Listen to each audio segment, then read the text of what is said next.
Assalamualaikum warahmatullahi wabarakatuh. Kembali lagi di channel Ngawal Horor. Untuk kisah kali ini ada sebuah cerita yang diambil dari tulisannya akun Twitter @bristory. Dan untuk kisah yang akan saya bawakan kali ini yaitu sebuah kisah yang berjudul Kisah Horor Melintas di Tol Cipularang.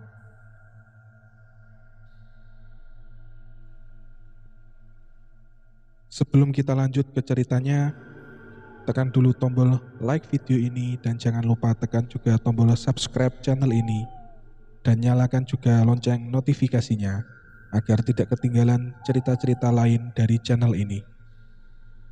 Dan bagi teman-teman yang ingin membaca langsung ceritanya, nanti silakan saja kunjungi link yang saya sertakan di kolom deskripsi. Dan seperti apa untuk kisah kali ini, langsung saja kita simak berikut ini.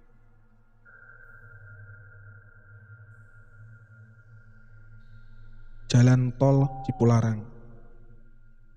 Jalan bebas hambatan yang menyimpan banyak kisah misteri yang terpendam. Malam ini, saya akan cerita tentang pengalaman seram yang pernah saya alami ketika melintasinya. Sejak awal pembangunannya, Jalan Tol Cipularang sudah punya banyak cerita seram.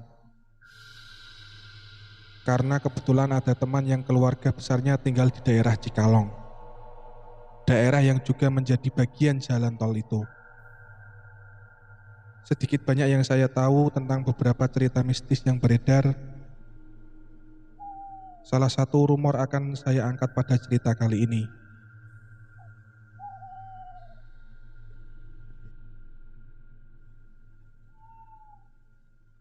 Konon katanya ada pemakaman umum yang masuk di jalur lintasan. Memang sewaktu pembangunan, pemakaman dipindahkan ke tempat lain. Tapi ada satu atau dua makam yang tertinggal. Bukan karena kesengajaan tentunya. Katanya sih begitu.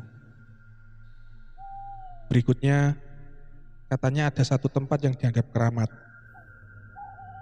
Tempat ini dulunya banyaknya menjadikannya sebagai tempat mencari benda-benda pusaka. Kalau sekarang saya nggak tahu persisnya gimana. Yang pasti tempatnya masih ada. Kalau sedang melintas malam hari, lalu tiba-tiba melihat bayangan hitam tinggi besar, atau tiba-tiba kendaraan seperti ada yang mendorong ke sisi kanan atau kiri, kemungkinan besar sedang melintas tepat di tempat ini. Hati-hati. Apapun sebabnya, kita memang sudah harus hati-hati. Di mana saja dan kapan saja. Berdasarkan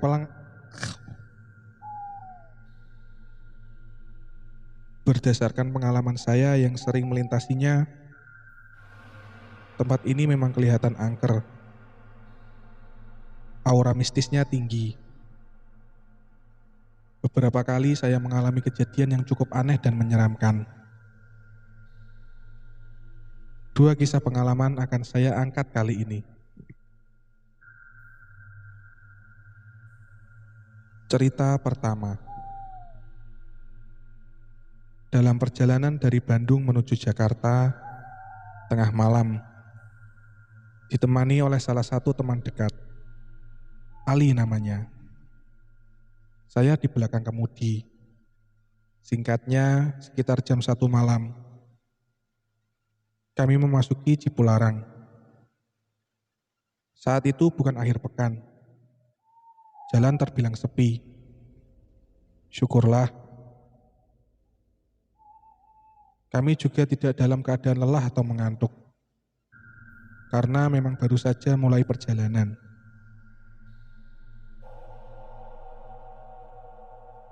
Saya memacu kendaraan tidak terlalu cepat. Karena memang tidak ada yang kami kejar.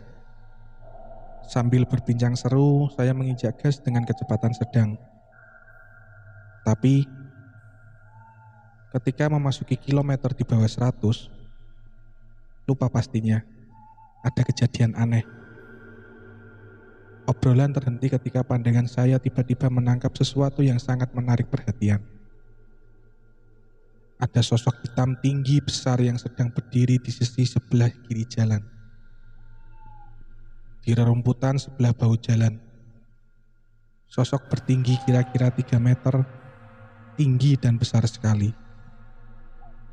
Sekilas, seperti bayangan hitam namun 3 dimensi. Siluet yang mempunyai beberapa sisi. Ali membaca gelagat saya. "Ada apa, Bri? Lo lihat apa?" Tanpa kata, saya menunjuk ke arah makhluk atau sosok yang sedang saya lihat tengah berdiri itu. Allahu Akbar. Ali mengucap takbir. Ketika akhirnya dia melihat objek yang sama. Sepersekian detik kemudian, tiba-tiba sosok itu mulai bergerak menyeberang jalan, mengarah persis ke tempat kendaraan kami akan menuju. Saya menginjak rem perlahan, menghindari tabrakan. Jarak kami hanya sekitar 30 meter. Nyaris berhenti, mobil saya arahkan ke tepi. Jarak kami semakin dekat, semakin jelas terlihat detail sosoknya di bawah sinar lampu kendaraan. Benar, tinggi tubuhnya sekitar 3 meter. Hitam legam, nyaris tampak seperti bayangan. Kami tidak melihat jelas bagian wajahnya, karena melihat dari arah samping. Setelah berpapasan, kemudian dia berjalan menjauh, menyeberang ke kanan, menuju hutan kecil yang ada di pinggir jalan, kemudian menghilang. Benar-benar kejadian beberapa detik yang cukup aneh dan menyeramkan. Makhluk apa itu kira-kira?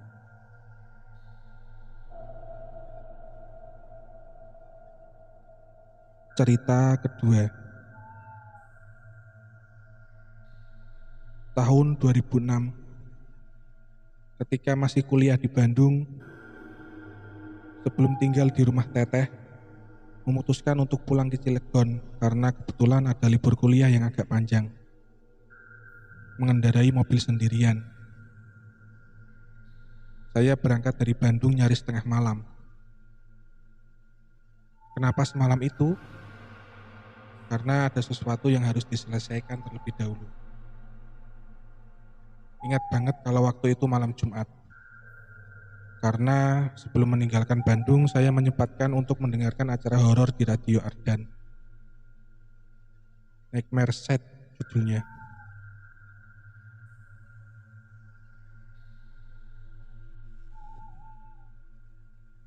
Acara ini hanya tayang 1 minggu sekali. Malam Jumat. Kenapa saya ingat? Karena rentetan kejadiannya saling berhubungan. Mendengarkan Ardan Nightmare selama perjalanan dari Cibiru menuju Bandung. Saya memang suka acara itu sejak awal kuliah.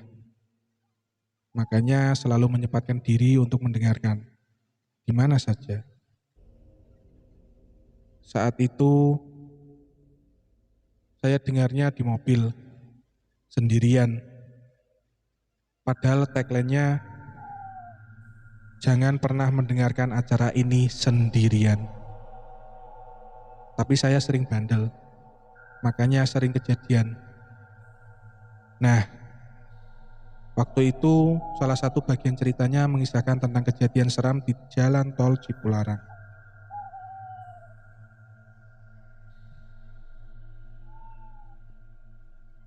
Ada seseorang yang mengendarai mobil sendirian di jalan tol malam hari. Di perjalanan setelah exit pada larang, dia merasakan kalau sepertinya dia tidak sedang benar-benar sendirian. Berawal dari perasaannya yang mulai tidak enak, lalu tiba-tiba ada bau busuk yang menyengat, hingga puncaknya ketika dia akhirnya benar-benar sadar kalau ternyata tidak sendirian.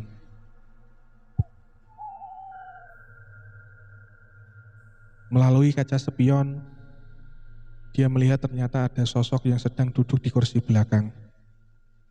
Diceritakan kalau orang itu jadi sangat ketakutan. Sementara sosok di kursi belakang terus saja duduk sampai dia keluar tol Purwakarta. Selesai. Sialan, serem amat nih cerita. Mana saya mau lewat Cipularang bentar lagi. Begitu pikir saya dalam hati. Benar, ketika nyaris jam 12 akhirnya saya masuk Cipularang melalui Pasteur.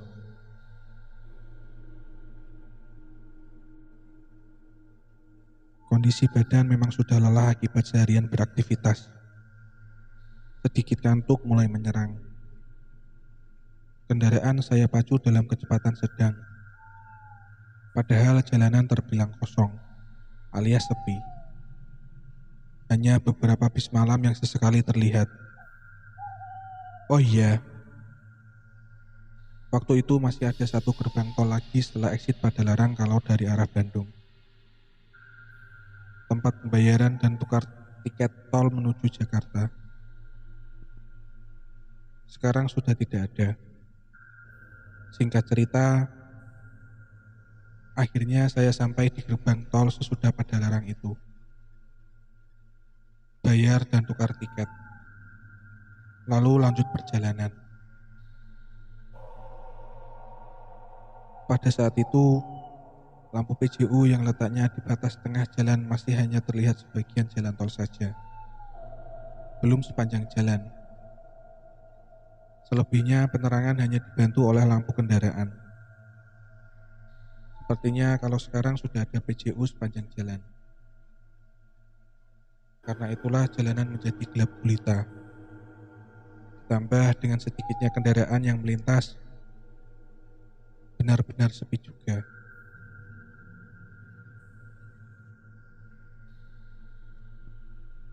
Saya yang hanya sendirian ini hanya bisa mengalihkan pikiran dengan mendengarkan musik. Masih terbayang cerita seram di radio yang menceritakan tentang penumpang gelap di tol ini. Tidak bisa dipungkiri kalau hal itu membuat saya jadi agak ketakutan juga. Mana malam Jumat pula. Kaca spion bagian dalam saya arahkan ke atas, supaya keadaan di kursi belakang jadi tidak kelihatan. Meminimalisir keparnoan saya yang kadarnya mulai meningkat. Deru mesin menjadi satu-satunya suara yang terdengar. Selebihnya hanya suara kendaraan lain yang melaju lebih cepat ketika mendahului di sebelah kanan. Memasuki kilometer 90,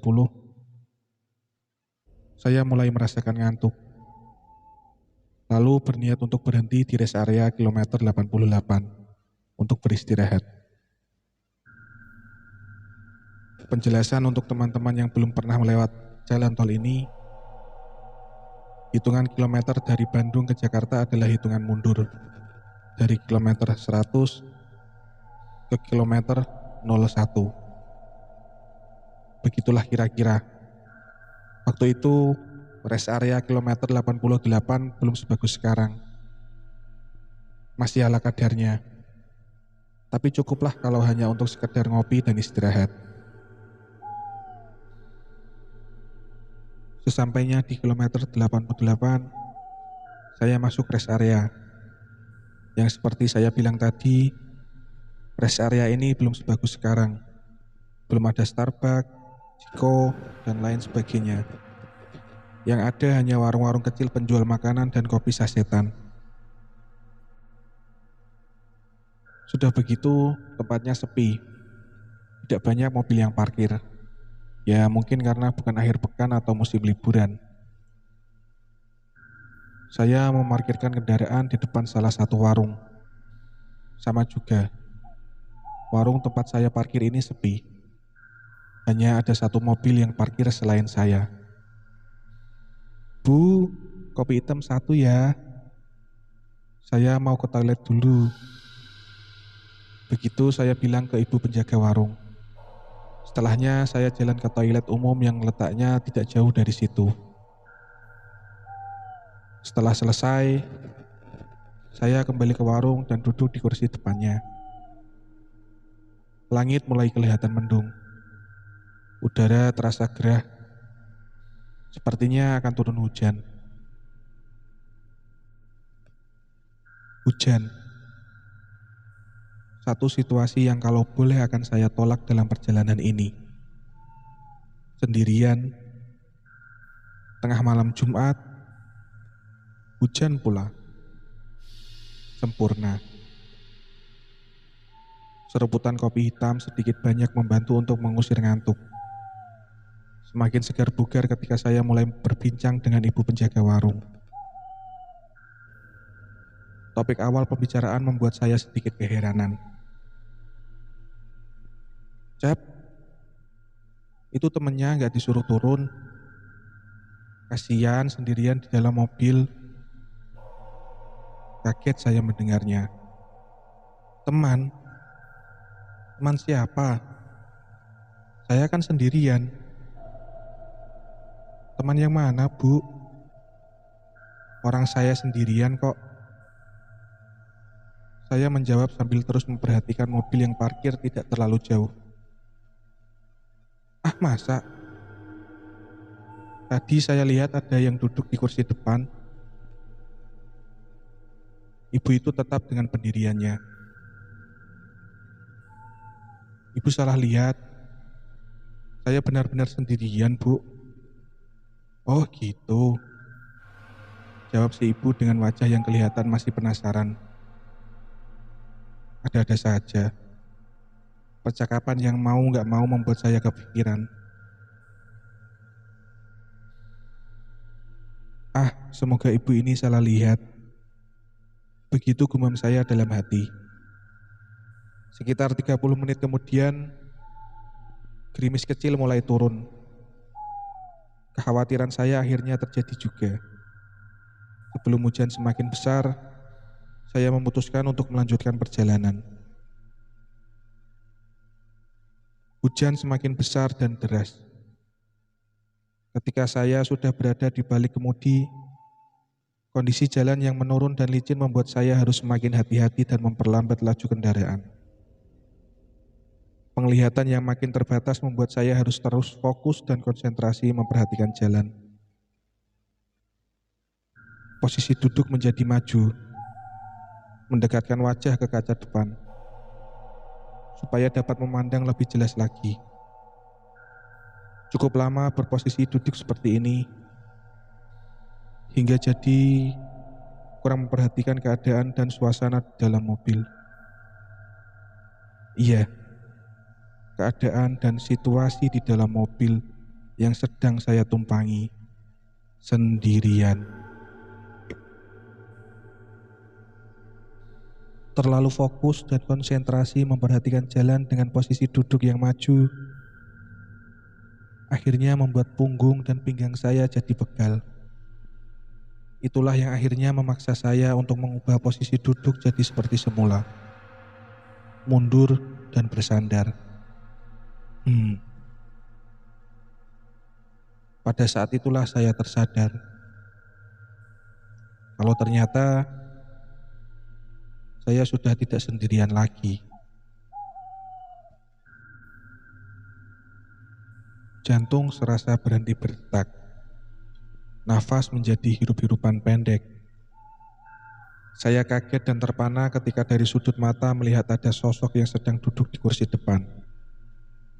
Duduk persis di sebelah saya. Belum berani melihatnya secara langsung.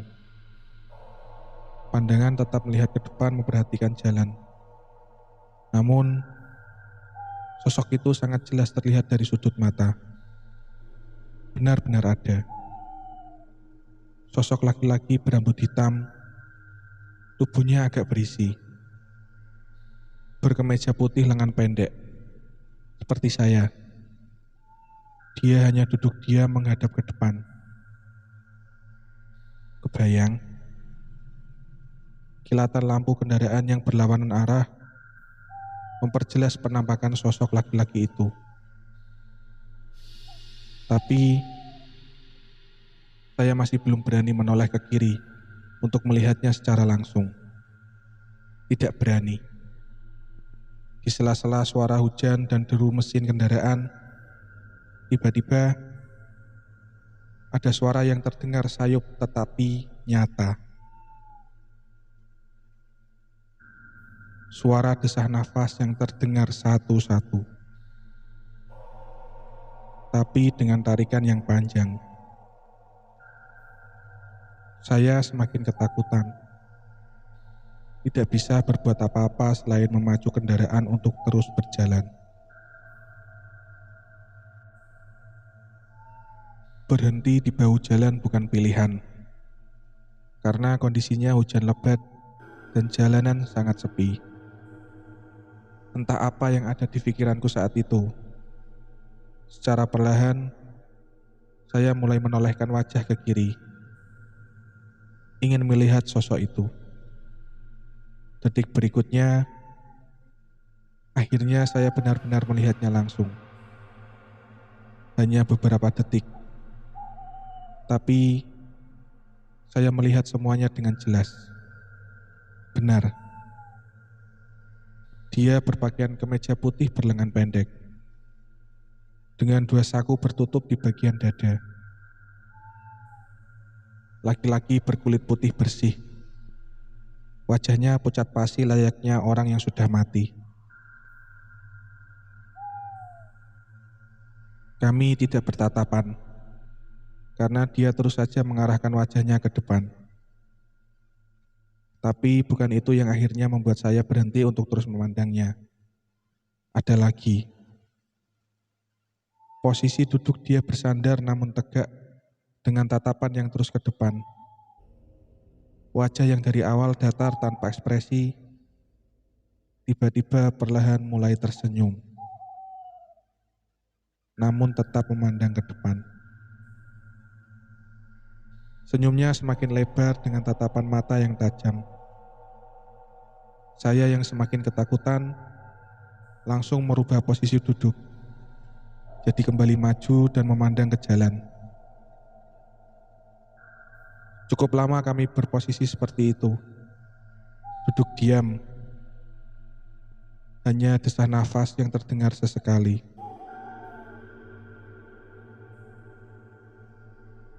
Sungguh itu adalah 30 menit terpanjang dalam hidup. Sosok itu gimana? Masih ada. Masih setia menemani saya yang terus ketakutan. Ketika gerbang tol sudah berada hanya tinggal beberapa meter di depan pun, sosok itu masih ada di tempatnya. Hingga akhirnya, saya harus bayar tol ke petugas yang menjaga gerbang. Mas, saya boleh parkir di situ untuk istirahat sebentar? Saya meminta izin ke petugas tol untuk parkir di depan kantornya, di sebelah kiri jalan. Setelah pembayaran, ternyata sosok laki-laki itu sudah tidak ada. Kursi sebelah kembali kosong seperti semula. Tapi saya tidak mengubah pikiran, tetap akan parkir dulu sebentar. Masih syok. Setelah parkir, saya buru-buru keluar kendaraan dan lari menuju kursi yang ada di depan kantor. Sudah ada seorang bapak yang duduk di situ juga. Saya duduk di dekatnya. Ada apa, Dek? Kok kayak orang ketakutan? Tanya bapak itu penasaran. Mungkin karena melihat gelagat saya yang masih aneh dan terlihat gugup ketakutan. Tadi di jalan tol ada yang ikut di mobil, Pak. Padahal saya sendirian. Jawab saya dengan nafas masih tersengal-sengal. Kilometer 80-an ya? Ah, sudah biasa itu mah. Hehe. Ya sudah, istirahat dulu di sini, tenang. Kalau di sini sudah aman. Begitu kata bapak itu menjelaskan. Sudah biasa katanya. Selanjutnya, saya ngobrol dengan bapak itu dan petugas tol lainnya yang sedang piket. Banyak yang kami bahas. Mereka bercerita tentang banyak kejadian yang mirip dengan peristiwa yang baru saja saya alami. malam yang sangat mengerikan. Setelah kejadian itu, beberapa kali saya mendengar dan membaca berita tentang kejadian-kejadian aneh yang terjadi di bagian tol Cipularang ini.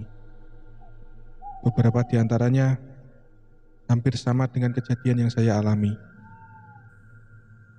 Bersyukurnya saya tidak ada hal buruk yang terjadi setelahnya. Sekian cerita kali ini. Sampai jumpa lagi di lain kesempatan. Gimana nih menurut kalian teman-teman kisahnya? Serem nggak? Nah, bagi teman-teman yang suka dengan cerita-cerita seperti ini, jangan lupa like videonya dan klik juga tombol subscribe channel ini agar kalian tidak ketinggalan cerita-cerita lainnya.